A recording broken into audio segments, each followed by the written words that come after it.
हाय, मैं हूं विकास और आप देख रहे हैं कॉमर्स फंडामेंटल। आज का हमारा जो टॉपिक है वो है प्लगिंग बैक ऑफ प्रॉफिट या फिर रिटेन अर्निंग, या जिसे हम रिजर्व भी कहते हैं।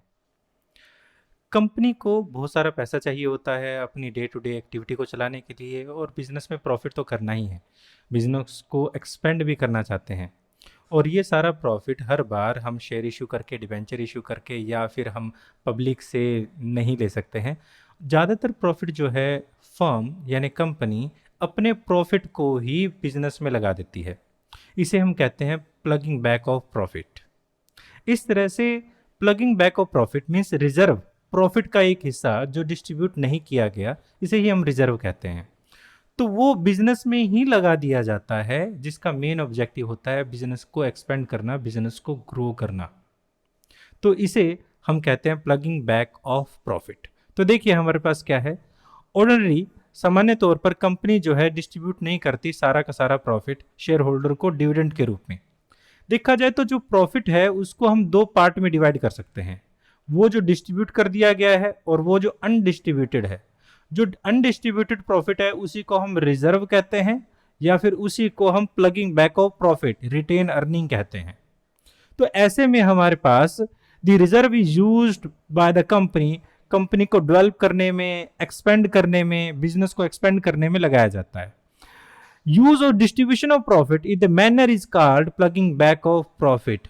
इस तरह से जो यूज ऑफ अनडिस्ट्रीब्यूटेड प्रॉफिट, इसी अनडिस्ट्रीब्यूटेड प्रॉफिट को जब हम इस तरह से बिजनेस में इस्तेमाल करते हैं उसी को कहते हैं प्लगिंग बैक ऑफ प्रॉफिट। इसी को हम सेल्फ फाइनेंसिंग भी कहते हैं। आपने सुना भी होगा ये बिजनेस सेल्फ फाइनेंसिंग है। सेल्फ फाइनेंसिंग बिजनेस का मतलब होता है, या फिर फर्म का मतलब होता है जो अपने प्रॉफिट को ही अपने बिजनेस में लगा देती है, उसको बाहर से फाइनेंस की जरूरत कम ही पड़ती है। Company need large amount of finance and it development and expansion. It is quite expensive to obtain the finance from the external source. अब देखिए हमारे पास cost of finance, cost of finance क्या है?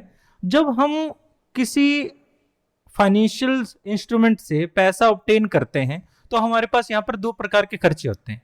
एक होते हैं हमारे पास फ्लोटिंग फ्लोटिंग कॉस्ट, और दूसरा होता है cost of finance. Floating cost वो कॉस्ट है जो उस फंड को रेज करने में हमने खर्च किया है। मान लीजिए हम शेयर इशू करते हैं, शेयर इशू को करने के लिए, शेयर इशू करने के लिए हमारे पास बहुत सारा खर्च लग जाता है। तो शेयर इशू करने में जो हमारा खर्च लगता है उसी को हम कहते हैं फ्लोटिंग कॉस्ट। दूसरी तरफ हमारे पास कॉस्ट ऑफ फाइनेंस का मतलब है यहां पर कि जो कॉस्ट हमने बियर करनी है, जो रिकरिंग नेचर की, जो बार बार होगी, डिवेंचर इशू करेंगे तो उसके ऊपर सालाना इंटरेस्ट होगा, ये इंटरेस्ट सालाना हो रहा है। तो ये हमारी रिकरिंग नेचर की एक्सपेंसेस है जो हमें बार बार पे करने पड़ते हैं। तो फर्म नहीं चाहती कि उसे बार बार लोन लेना पड़े, बार बार फाइनेंस इकट्ठा करना पड़े, और जितनी बार वो फाइनेंस इकट्ठा करेगी तो उतनी बार ही उसके ज्यादा और ज्यादा फाइनेंशियल ट्रैप में वो फंसती जाएगी। तो इसलिए क्या किया जाता है, जो बिजनेस के प्रॉफिट है, अनडिस्ट्रीब्यूटेड प्रॉफिट है, उन प्रॉफिट को बिजनेस में लगा दिया जाता है, जिससे बिजनेस को एक्सपेंड किया जाता है। इस तरह से मोस्ट अप्रोप्रिएट इन्वेस्टमेंट है एक तरह से बिजनेस में, और सबसे चीपेस्ट सोर्स है, क्योंकि कोई किसी भी प्रकार की फ्लोटिंग कॉस्ट नहीं है और ना ही किसी प्रकार की यहां पर कॉस्ट है जो बाद में होने वाली है, कॉस्ट ऑफ फाइनेंस है। जो बिजनेस ने कमाया उसी को बिजनेस में लगा दिया। तो यहां पर इसके एडवांटेज बहुत सारे हैं। सबसे पहले चीपेस्ट सोर्स ऑफ फाइनेंस। तो सबसे पहले हमारे पास यहां पर जो एडवांटेज है वो है चीपेस्ट सोर्स ऑफ फाइनेंस।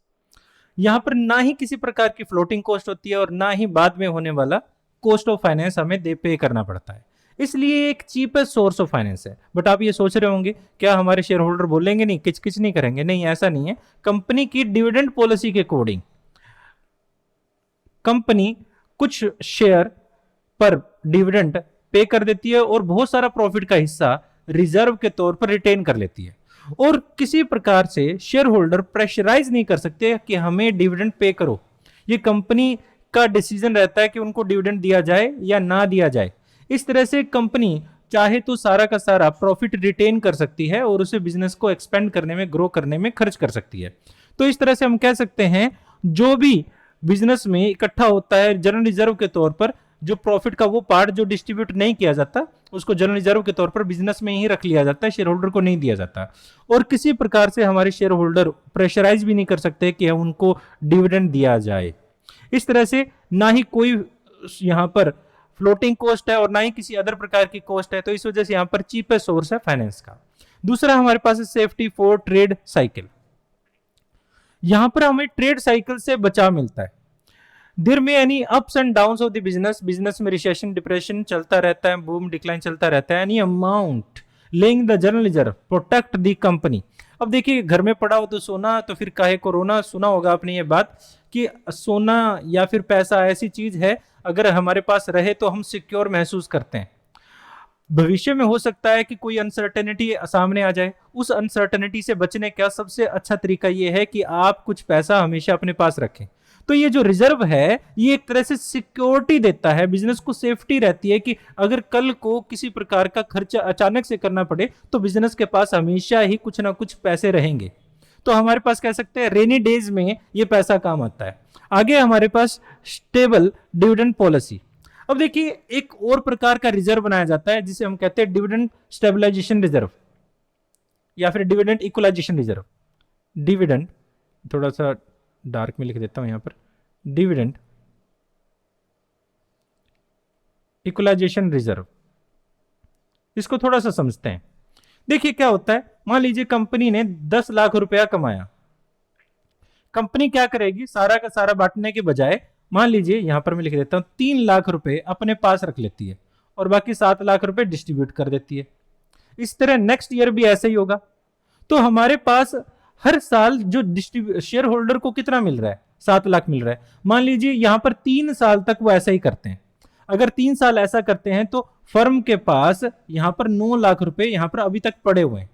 किसी साल ऐसा हो कि फर्म के पास प्रॉफिट कम हो, मान लीजिए यहां पर 4th ईयर जो है फर्म के पास सिर्फ 3 लाख ही प्रॉफिट है, तो यहां पर क्या करेगा, वो यहां से कुछ पैसा निकाल लेगा, यहां से पैसा निकाल के 4 लाख रुपए इधर से निकाल लेगा और शेयर होल्डर को 7 लाख ही पे करेगा। इस तरह से शेयर होल्डर को हर साल बराबर बराबर अमाउंट मिलती रहेगी। ये जो रिजर्व बनाया जा रहा है उसी को हम कह रहे हैं डिविडेंड इक्वलाइजेशन रिजर्व। ये हमें स्टेबिलिटी देता है डिविडेंड पॉलिसी में, यानी डिविडेंड जो है हर साल एक जैसा रहेगा। इससे हमें जरूरत क्या है, देखिए कंपनी की रेपुटेशन जो है इससे जुड़ी हुई है। अगर एक फर्म हर साल बराबर डिविडेंड देती है तो उसका जो रेपुटेशन है वो अच्छी रहेगी शेयर होल्डर में, उसकी मार्केट वैल्यू जो है शेयर की वैल्यू है वो बढ़ेगी। तो इस तरह से हमें जरूरत है यहाँ पर डिविडेंड को इक्वलाइज करने की, स्टेबलाइज करने की। Any company can adopt the policy of stable dividend on the strength of the general reserve. Stable dividend policy refer to the declaration of amount to the same rate of dividend all year। आगे हमारे पास easy expansion of the company। Company को expand करना आसान हो जाता है, ये तो नॉर्मल सी बात है। Increase the value of share, हाँ जैसे मैं बता चुका हूं कि मार्केट वैल्यू बढ़ेगी। अब देखिए यहां पर इसका जो है एक बहुत अच्छा सा बात है। देखिए मान लीजिए एक कंपनी है, इसको समझने की जरूरत है। मान लीजिए कंपनी है, इस कंपनी का जो ये बैलेंस शीट आप देख रहे हैं, इस तरफ हमारे पास मान लीजिए आपको यहां पर दिया गया है इक्विटी शेयर 7 लाख रुपए है और हमें कैश दिया, रिजर्व जो है मान लीजिए 3 लाख रुपए है, टोटल 10 लाख रुपए है। ठीक है, इसी तरह कैश हमारे पास पड़ा हुआ है 3 लाख रुपए और सन्ड्री एसेट्स मान लीजिए 7 लाख रुपए पड़ी हुई है और हमारे पास ये 10 लाख रुपए हैं। अगर कंपनी डिविडेंड पे कर देती है तो क्या होगा, मान लीजिए ये रिजर्व वाला जो पैसा है वो डिविडेंड के रूप में पे कर दिया गया, तो फर्म के पास कितना बचेगा, दोनों तरफ 7-7 लाख रुपए हो जाएगा। ये कैश भी तो चला जाएगा ना, 7-7 लाख रुपए हो जाएगा। इससे क्या होगा, आप अर्निंग पर शेयर निकालिए, यानी हमारे पास मार्केट वैल्यू शेयर होल्डर की निकाल लें तो हमारे पास 7 लाख है और 7 लाख में मान लीजिए 100 रुपए का एक शेयर है। 100 रुपए का एक शेयर है तो हमारे पास यहाँ 7,000 शेयर हो जाते हैं। तो 7,000 शेयर हो जाते हैं तो ये 100 रुपए मार्केट वैल्यू बनी रहेगी। अगर वो डिविडेंड ना देता तो क्या रहता, यहाँ पर 10 लाख को हम 7,000 शेयर से डिवाइड करते हैं, 142.85 रुपीज रहेगी। यहाँ पर दो बातें हैं, एक शेयर होल्डर जो है वो मार्केट वैल्यू के बढ़ने से वो शेयर मार्केट में अपना शेयर बेच सकता है। अगर वो डिविडेंड दे देता है कंपनी, तो उसके शेयर की मार्केट वैल्यू जो डिक्रीज हो जाएगी, क्योंकि हमारे फर्म से पैसा जो है आउटफ्लो हो चुका है। तो अगर कंपनी अपने पास कुछ पैसा रिटेन करके हमेशा रखेगी, अगर आपको समझना है तो प्लीज वीडियो को रिवाइंड करके इसको जरूर देखें। तो यहां पर अगर कंपनी कुछ पैसा हमेशा अपने पास रखेगी तो ये इंक्रीज करेगा overall value of the share. आगे हमारे पास इंक्रीज इन कैपिटल फॉर्मेशन, इससे कैपिटल फॉर्मेशन भी हो जाता है। कैपिटल फॉर्मेशन का मतलब है जब हमारी पैसा को और कमाए। More of the saving the company यानी contrary invest generate a volume of the capital formation. इससे हमारे पास जब हमारा प्रॉफिट है, हम प्रॉफिट को डिस्ट्रीब्यूट करने के बजाय बिजनेस में और लगाएंगे तो टोटल कैपिटल जो है बिजनेस की बढ़ेगी, और इससे जब कैपिटल बढ़ेगी, जो पैसा जितना टोटल लगा हुआ उसको बढ़ाएंगे, तो ऑल ओवर हमारी प्रॉफिट भी आगे से और ज्यादा रेट से बढ़ेगा। तो इस तरह से हमारे पास यहां पर कैपिटल फॉर्मेशन भी होता है। अब इसके कुछ लिमिटेशन भी है। सबसे पहले हमारे पास डेंजर ऑफ मोनोपोली। यहां मोनोपोली का जो है वो डेंजर बन जाता है। मोनोपोली का डेंजर कैसे? एक कंपनी जो फाइनेंशियल पोजीशन है get strength when the accumulate large amount of undistributed profit in the form of general reserve। अगर एक फर्म जो है अपनी यानी फाइनेंशियल स्ट्रेंथ उसको मिल जाती है जब वो सारा पैसा अपना जो प्रॉफिट है वो अपने बिजनेस में ही लगा देती है। इस तरह की कंपनी जो है डेवलप हो जाती है क्विकली, बहुत जल्दी डेवलप हो जाती है, और वो अगर वो डेवलप होगी तो आसपास की जो छोटी फर्म्स हैं वो खत्म हो जाएगी। तो यहाँ पर एक मोनोपोली बन जाती है। वैसे तो मोनोपोली अच्छी चीज ही हुई है यहाँ पर कि उस कंपनी का डोमिनेशन हो जाता है, बट इससे जो हमारी सोशल वैल्यूज है वो खत्म हो जाती है। हो सकता है कि वो कल को अपने प्राइस जो है उसको बहुत ज्यादा हाई कर दे, या फिर किसी और तरीके से वो मोनोपोली जो अपनी फायदे उठाएं। इस तरह से इविल जो है मोनोपोली की बहुत सारी हैं, हो सकता है कि वो गलत तरीके से उसका यूज करे। Danger of over capitalisation.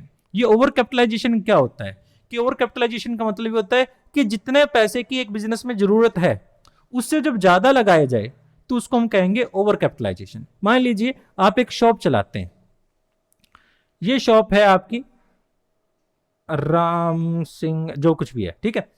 अगर आप ये शॉप चलाते हैं, इस बिजनेस में आपने 10 लाख रुपीस बिजनेस में लगाया, और जो पॉपुलेशन है आपके आसपास, जो पॉपुलेशन है वो मान लीजिए 10,000 पीपल्स हैं, 10,000 लोग हैं, और इस 10,000 लोगों से आप यहां पर प्रॉफिट जो कमाते हैं सभी, मान लीजिए सभी आपके ग्राहक है, तो आप यहां पर मान लीजिए 10 लाख रुपया प्रॉफिट कमा लेते हैं एनुअल। आपने 10 लाख रुपए लगा के 10 लाख रुपया प्रॉफिट कमा लिया। बट अगर आप बिजनेस में अपने प्रॉफिट को और इसी को ऐड कर देते हैं तो 20 लाख रुपए आपने बिजनेस में लगाए, बट इससे आपका जो सेल है, क्योंकि जो टोटल पॉपुलेशन है वो अचानक से बढ़ने वाली नहीं है, तो आपका प्रॉफिट अभी भी कितना होगा? 10 लाख ही होगा, क्योंकि आपका जो बिजनेस है, बिजनेस का नेचर ही ऐसा है, और बिजनेस की जो आसपास की जो हमारे सर्कमस्टांसेस है वो ही ऐसे हैं कि बिजनेस में आप कितना मर्जी पैसा लगा लें, आप 10 लाख रुपए कमा रहे हैं अभी भी, और आगे भी 10 लाख रुपए ही कमाएंगे, हो सकता है थोड़ा सा ज्यादा हो जाए। आप जिस रेट से कैपिटल को बढ़ा रहे हैं उस रेट से आपका प्रॉफिट नहीं बढ़ रहा है।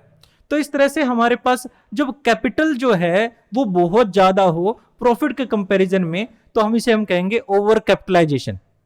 इसको हम ओवर कैपिटलाइजेशन कहेंगे। ऐसी सिचुएशन में कह सकते हैं large size of general reserve lead to the excessive capital company, and if the profit does not grow the same proportion it may be give rise of situation of over capitalization। तो इसको हम over capitalisation की situation कहेंगे। It is not a comfortable situation of the company, यानी वो company के लिए comfortable situation नहीं है। मेरे ख्याल से आप समझ भी गए होंगे। यानी अगर आप मान लीजिए अगर आप 10,000 रुपए लगाते हैं और 2,000 रुपए आप प्रॉफिट कमाते हैं, और आप यहां पर 20,000 रुपए लगाकर अगर आप यहां पर 2,500 रुपए प्रॉफिट कमाएं, और फिर 30,000 रुपए लगाकर आप यहां पर 2,600 रुपए प्रॉफिट कमाएं, और अब यहां पर आप 40,000 रुपए बिजनेस में लगाकर आप 2,600 ही लगाएं, और उसके बाद 50,000 रुपए भी लगाने के बाद भी 2,600 ही कमाएं, तो इसका मतलब ये है कि जो आपने 30,000 के बाद जो भी पैसा एक्स्ट्रा लगाया है वो ओवर कैपिटलाइज हो गया आपका बिजनेस में इतने पैसे की जरूरत थी नहीं जितना आपने लगा दिया। आगे हमारे पास है possibility of loss of share holder. देखिए, अगर आप एक प्रॉफिट का बहुत बड़ा पार्ट रिटेन करेंगे तो जाहिर सी बात है हमारे जो शेयर होल्डर है आप उनको नहीं देंगे। जब शेयर होल्डर को आप नहीं दे रहे हैं तो उनमें भी निराशा हो जाएगी और वो धीरे धीरे जाना शुरू कर देंगे।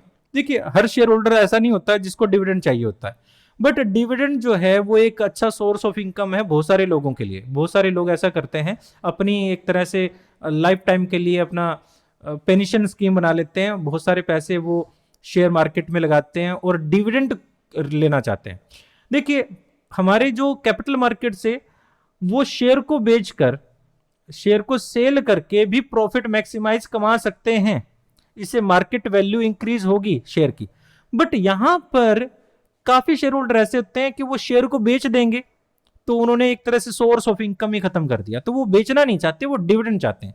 और जब एक कंपनी बहुत ही कम डिविडेंड देती है तो वो शेयर होल्डर जो है वो लॉस कर देती है। If the reserve they accumulated not use properly, तो शेयर होल्डर जो है वो लॉस होना शुरू हो जाते हैं।